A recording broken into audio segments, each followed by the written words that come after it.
বউ, আসো, তোমার ওখানে কিস দেই। এসব কি বলেন? ওখানে কেউ চুমু খায়? হ্যাঁ, ওখানে তো সবাই চুমু খায়, তাহলে আমি খেলে দোষ কি? না, আমি আমার ওখানে চুমু খেতে দিব না। কেন দিবা না বাবু?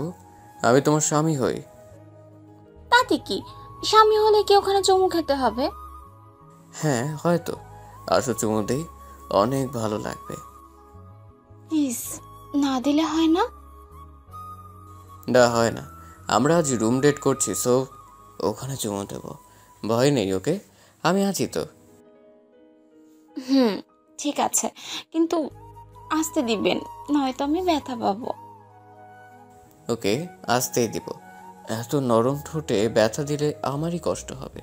তুমি নিশ্চিন্তে থাকো, ব্যথা দিব না, তবে অনেক আনন্দ দিব মিষ্টি বউ।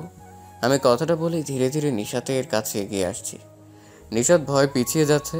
হঠাৎ সে কিছু বুঝে ওঠার আগেই কাছে গিয়ে নিশাতকে কোলে তুলে নিলাম। সে কিছুক্ষণ চুপ থেকে লজ্জা মাখা দৃষ্টিতে আমার দিকে তাকাচ্ছে। আমি নিশাতকে চোখ মেরে মুহূর্তেই তার ঠোঁটে ঠোঁট মিলিয়ে দিলাম। এই প্রথম কারো ঠোঁটের ছোঁয়া পেয়ে নিশাত কেঁপে উঠে আমার গলা শক্ত করে জড়িয়ে ধরল। আমি টানা 30 সেকেন্ড চুমু খেয়ে নিশাতের ঠোঁট ছেড়ে দিয়ে ওর গালে চুমু দিলাম। তারপর মুচকে এসে বললাম, কি, কেমন লেগেছে বলো? নিশাত আমার কথায় যেন আরো লজ্জায় পড়ে গেল। শরীরের সমস্ত শক্তি দিয়ে আমার গলা জড়িয়ে ধরে বুকে মুখ লোকালো। আমি কিছুক্ষণ তাকে তার লজ্জা মাখা মুখখান উপভোগ করলাম। তারপর আবারও জিজ্ঞেস করলাম, কি হলো বললে না তো? ওখানে চুমুটা কেমন লেগেছে? ভালো লেগেছে। তাহলে তো ভয় পাচ্ছিলে কেন? জানতাম না এত ভালো লাগে, তাই খুব ভয় হচ্ছিল যদি আমার ঠোঁট কামড়ে দেন।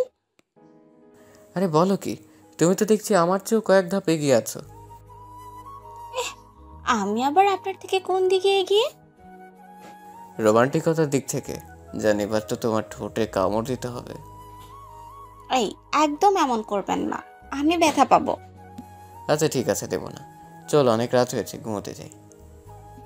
হ্যাঁ চলুন, আমার খুব ঘুম পাচ্ছে। এই, ঘুম পাচ্ছে মানে?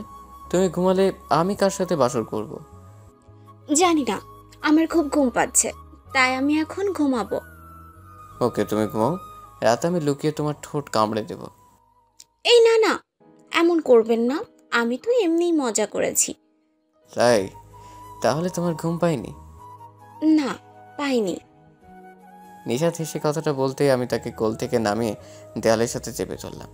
নিশাত ভয় পেয়ে নিচের দিকে তাকিয়ে আছে। আমি আস্তে করে তার নিশাতের থুতনিতে হাত রেখে কপালে আলতো করে ঠোঁট ছোঁয়ালাম। নিশাত চোখ বন্ধ করে আমাকে জড়িয়ে ধরলো।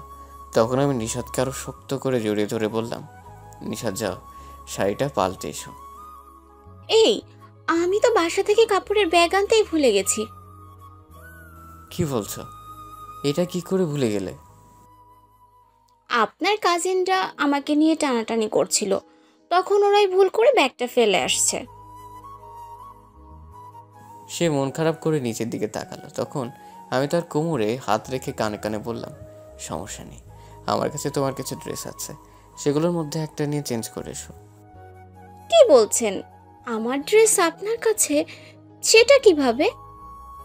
হ্যাঁ, কিন্তু তুমি এগুলো দেখোনি। আমাদের যেদিন বিয়ে তারিখ ফিক্সড হলো সেদিন আমি মার্কেট থেকে তোমার জন্য কিছু 3 পিস আর শাড়ি কিনেছি। এর মধ্যে তোমার যেটা ভালো লাগবে সেটাই পরে এসো। হুম। এই বলে নিশাত খুশি হয়ে ওয়াশরুমে চলে গেল। ও হয়তো ভাবতে পারেনি বিয়ের রাতে আমি তাকে ড্রেস এনে দেবো। প্রায় 10 মিনিট পর নিশাত ওয়াশরুম থেকে বের হলো। দেখে মনে হচ্ছে কোনো কালো পরী আমার দিকে এগিয়ে আসছে। সত্যিই কালো পোশাকে তাকে আরও বেশি সুন্দর লাগে। ওইভাবে হা করে কি দেখেন? হুম, ব্ল্যাক পরী। কি বলেন? আমি পরি হতে যাব কেন?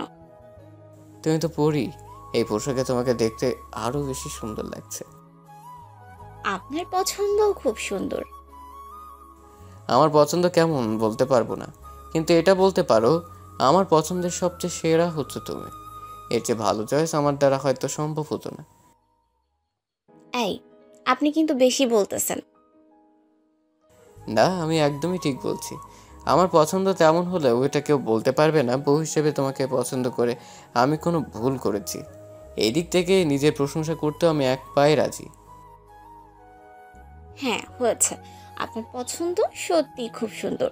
সবগুলো ড্রেসই আমার খুব ভালো লেগেছে। যাক আলহামদুলিল্লাহ, আমাদের পছন্দ মিলে গেল। আচ্ছা, আরও কি কি যেন মেলা বাকি আছে? এই, একদম পচা কথা বলবেন না। আপনি না ভালো বর। আমি অতটাও ভালো না, ওকে? এবার আসো, বিড়াল মারতে এমনিতেই অনেক দেরি হয়ে গেছে। এই বলে আমি নিশাদকে আবারও কোলে নিয়ে বিছানায় ফেলে দিলাম। নিশাদ এক অন্যরকম চাহনিতে আমার দিকে তাকাচ্ছে। সে যেন নিজেকে আমার হাতে তুলে দিতে প্রস্তুত। আমি আর দেরি করলাম না, ঝাঁপিয়ে পড়লাম তার সারা মুখে চুমু খেতে। ভালোবাসার প্রতিটি স্পর্শে তাকে জানিয়ে দিতে ভালোবাসি খুব। সে যেন আমার চাওয়ায় সমর্থন দিচ্ছে। তাই সব অপেক্ষার প্রহর কাটিয়ে একে অপরকে আরও কাছে টেনে নিলাম। পরের দিন ভোর 4টায় ঘুম ভাঙল।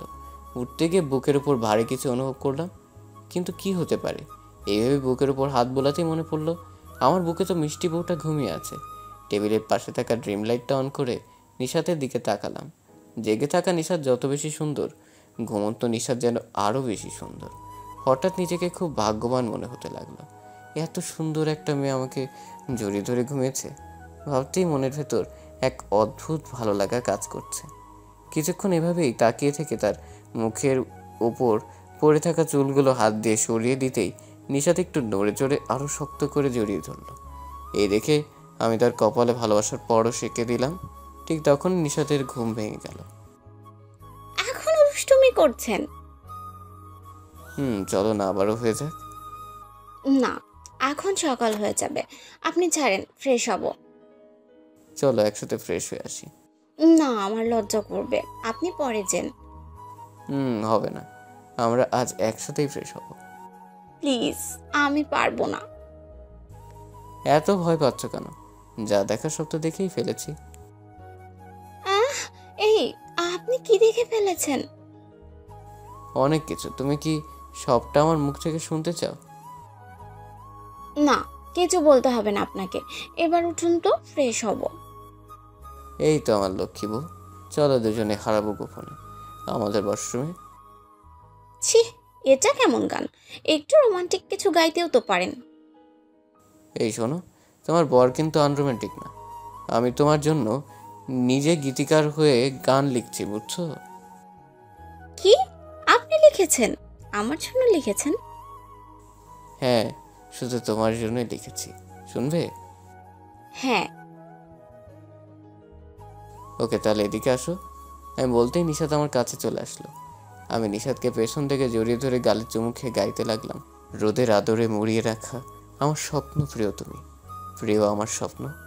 সুখের চাদরে ছড়িয়ে আছো প্রিয় তুমি, শুধু তুমি। আধার রাতের জ্যোৎস্না হব, ভালোবেসে তোমায় আমি। আমার গান শুনে নিশাত আমার দিকে অবাক চোখে তাকিয়ে আছে। এই দেখে আমি তাকে আমার দিকে ফিরিয়ে আরও শক্ত করে জড়িয়ে ধরলাম। তখন নিশাত আমার চোখের দিকে তাকিয়ে বলল, এই গানটা কি সত্যিই আপনি আমার জন্য লিখেছেন? হ্যাঁ, কেমন লাগলো শাওন গীতিকারের লেখা রোদের আদরে শিরোনামের এই গানটা? এই, সত্যিই আপনি লিখেছেন তো? হ্যাঁ, আমিই লিখেছি। কণ্ঠ দেওয়ার পাশাপাশি সুর ও সঙ্গীত করেছেন নির্মূল। কেন, তোমার প্রুফ লাগবে? না, আপনার বলা কথাটুকুই আমার কাছে অনেক বেশি গ্রহণযোগ্য। সত্যি, গানটা খুব সুন্দর হয়েছে। অনেক অনেক ধন্যবাদ গানটা আমাকে ডেডিকেট করে লেখার জন্য। তোমার ভালো লেগেছে? হ্যাঁ। না, এটা কি ছিল? এত কষ্ট করে লেখার জন্য এটা আপনার পারিশ্রমিক। আলহামদুলিল্লাহ, আমার লেখা আজ সার্থক হলো। আরও আছে, শুনবে? হ্যাঁ, শুনবো। রোদ উঠুক তারপর। আচ্ছা চলো ফ্রেশ হয়ে। হ্যাঁ, চলুন। এই যে দর্শক শ্রোতাবৃন্দ, আমরা কিছু পার্সোনাল কাজে ওয়াশরুমে যাচ্ছি। আপনারা এবার আসতে পারেন, সব কিছু দেখতে নাই। Tata, bye bye.